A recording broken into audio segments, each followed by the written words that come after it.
Alhamdulillah. Alhamdulillah nahmaduhu wa nasta'inuhu wa nastaghfiruh wa na'udzu billahi min shururi anfusina wa min sayyiati a'malina. Man yahdihillahu fala mudilla lahu wa man yudlilhu fala hadiya lahu. Ashhadu an la ilaha illallah wahdahu la sharika lahu wa ashhadu anna sayyidana wa nabiyyana Muhammadan 'abduhu wa rasuluh. اللهم صل وسلم وبارك على سيدنا محمد وعلى آله وأصحابه ومن تبعهم بإحسان إلى يوم الدين. أما بعد فيا عباد الله اتقوا الله أوصيكم ونفسي بتقوى الله فقد فاز المتقون. قال الله تعالى يا أيها الذين آمنوا اتقوا الله حق تقاته ولا تموتن إلا وأنتم مسلمون. Sidang Jumaat yang berbahagia, marilah kita sama-sama meningkatkan keimanan dan ketakwaan kepada Allah Ta'ala dengan bersungguh-sungguh mengerjakan apa yang disuruh dan menahan diri dari melakukan perkara-perkara yang ditegah oleh Allah Subhanahu wa Ta'ala. Mudah-mudahan kita semua tergolong dalam kalangan orang-orang yang mendapat nikmat kejayaan dan kesejahteraan di dunia dan di akhirat. Tajuk khutbah kita pada hari ini ialah Fadilat Salat Subuh.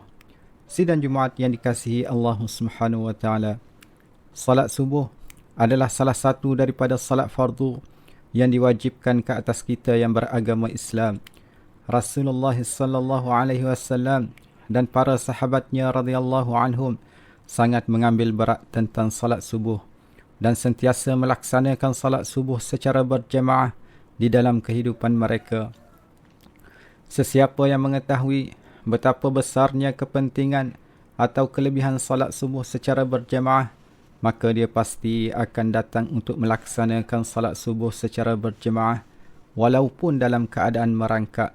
Seperti mana Rasulullah sallallahu alaihi wasallam bersabda, "Inna athqala salatin 'alal munafiqin salatul isya wa salatul fajr walau ya'lamuna ma fihima la atauhuma walau habwa." Artinya, sesungguhnya salat yang paling berat bagi orang munafik adalah salat isya dan juga salat subuh.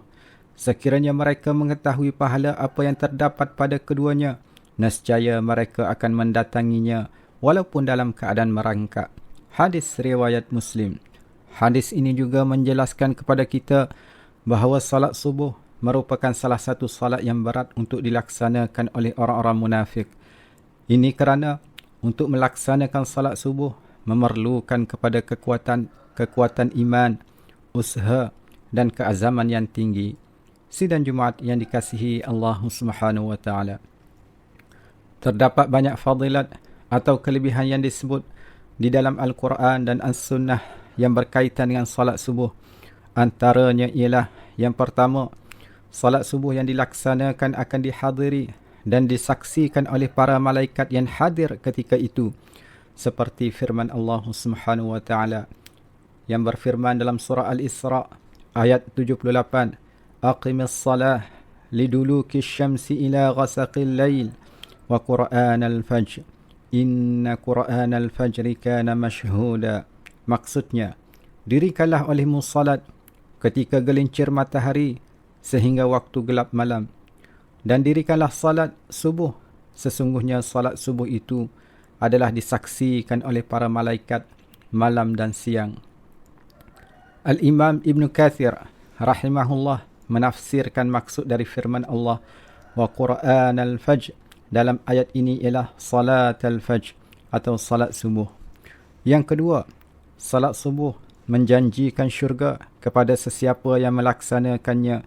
Rasulullah sallallahu alaihi wasallam bersabda, "Man shallal bardain dakhala al-jannah." Artinya, sesiapa yang melaksanakan salat pada dua waktu yang dingin, maka dia akan masuk syurga. Hadis riwayat Al-Bukhari. Dua waktu yang dingin yang dimaksudkan dalam hadis itu ialah pada waktu salat subuh dan salat asar. Sidang Jumaat yang dirahmati Allah sekalian. Yang ketiga, sesiapa yang menunaikan salat subuh secara berjamaah, maka dia juga akan mendapat ganjaran pahala sama seperti seseorang yang menghidupkan keseluruhan malam itu dengan ibadah, seperti yang telah disebutkan oleh baginda Nabi sallallahu alaihi wasallam dalam hadis yang sahih riwayat al-Imam Ahmad bin Hanbal rahimahullah, yakni man shalla subha fi jama'ah fahuwa kaman qama al-laila kullah. Artinya, sesiapa yang salat subuh secara berjamaah, maka dia akan mendapat pahala seperti orang yang bangun atau menghidupkan keseluruhan malam itu dengan ibadah. Yang keempat, sesiapa yang menunaikan salat subuh, maka dia berada dalam perlindungan Allah Ta'ala. Seperti sabda Rasulullah sallallahu alaihi wasallam, "Man shalla subh fahuwa fi dhimmatillah." Maksudnya, sesiapa yang menunaikan salat subuh, maka ia berada dalam jaminan atau perlindungan Allah Ta'ala. Hadis riwayat Muslim. Sidang Jumaat yang dirahmati, yang kelima, salat subuh secara berjemaah adalah sumber cahaya yang akan menerangi kehidupan kita di hari akhirat kelak. Baginda Rasulullah sallallahu alaihi wasallam bersabda, "Basyiril masya'ina fil dhulam ilal masjid bin nurit tam yaumal qiyamah." Maksudnya, berilah khabar gembira wahai Muhammad kepada orang-orang yang banyak berjalan dalam kegelapan menuju ke masjid mereka, yakni mereka akan diberikan cahaya yang sangat terang pada hari kiamat kelak. Hadis sahih riwayat Abu Daud. Maksud dalam kegelapan dalam hadis ini ialah waktu salat Isya dan juga salat subuh. Dan ayat menuju ke masjid dalam hadis ini membawa maksud menuju ke masjid untuk melaksanakan salat secara berjamaah di masjid. Sidang Jumaat yang dikasihi Allah, yang keenam, mereka yang menunaikan salat subuh akan dikurniakan nikmat yang paling besar di dalam syurga kelak, yakni nikmat dapat melihat wajah Allah.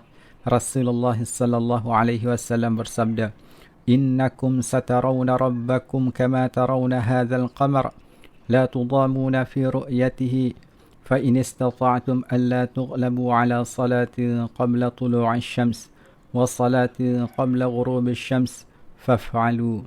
Maksudnya, sesungguhnya kamu akan melihat Tuhan kamu seperti mana kamu melihat bulan ini, yang mana kamu tidak akan terhalang ketika melihatnya.